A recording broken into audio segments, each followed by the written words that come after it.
এখানে সোশ্যাল মিডিয়ার বাটনগুলো নিচে দিয়ে দেবেন, ফোটারে দিয়ে দেবেন, আর এই লোগোটা এই মাঝে নিয়ে আসবেন, ক্লিকেবল লোগো করবেন। আর হচ্ছে মনে করেন এই প্রোডাক্টটা আমি অ্যাড টু কার্ট করলাম, অ্যাড টু কার্ট বা পণ্য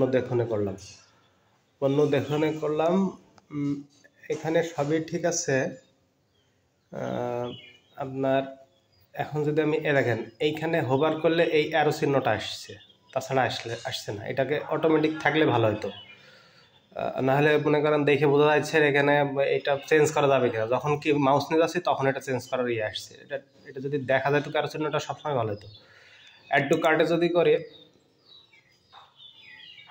অ্যাড টু কার্টে করলে দেখেন এখানে অটোমেটিকলি শিপিং ঢাকা দেওয়া আছে। এটা তো অটোমেটিকলি এখানে তো ঢাকার বাইরেও হতে পারে।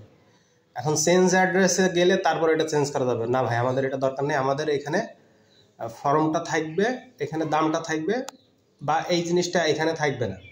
এটা আমরা প্রসিড টু চেক আউট পেজে নিয়ে যাবো। আবার এইখানে দেখেন অ্যারোটা এখানে মাউস নিয়ে গেলে তারপরে অ্যারোটা শো করছে, এটা আগে থেকে শো করতে হবে। এই এই এই ঢাকাটা আমরা চেক আউট পেজে যেয়ে যখন পূরণ করব তখন নিয়ে থাকতে হবে। মনে করেন এইখানে করলো শিপিংয়ের ব্যবস্থাটা এখানে করে দেবেন, কিন্তু এইখানে দেখেন অটোমেটিকলি ঢাকা সিলেক্ট হয়ে আছে। আবার এইখানে প্রোডাক্টটা শো করা উচিত, প্রোডাক্টটা কিন্তু শো করতেছে না, ঠিক আছে। আবার দেখেন এইখানে এটা লেগে আছে, এখানে কোনো প্যাডিং নেই। আবার এখানে ক্রিয়েট অ্যাকাউন্ট আছে।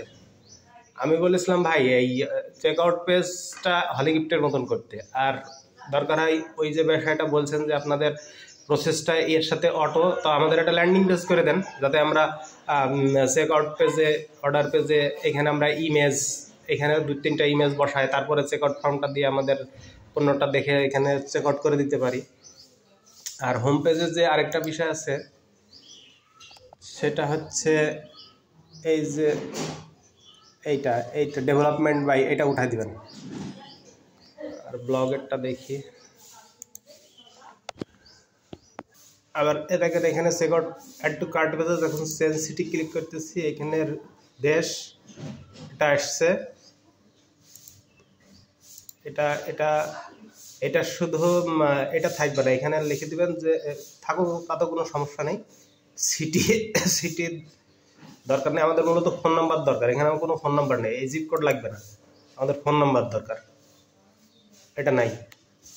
আপাতত এইগুলাই একটু ফিক্স করে দেন। আবার যে যখন বিকাশ সিলেক্ট করছি তখন দেখেন এই জিনিসটা একটু নিচে নামা থাকলে ভালো হতো, ঠিক আছে। আর এই লেখাগুলো একটু বাংলায় করে দেবেন, বাংলায় করে দিলে আমাদের জন্য সুবিধা হয়।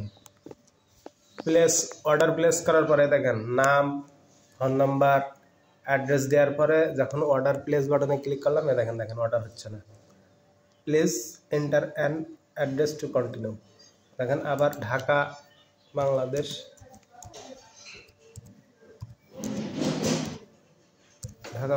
দিয়ে দেখি প্লেস অর্ডার। এই যে দেখেন তাও please enter an address to continue.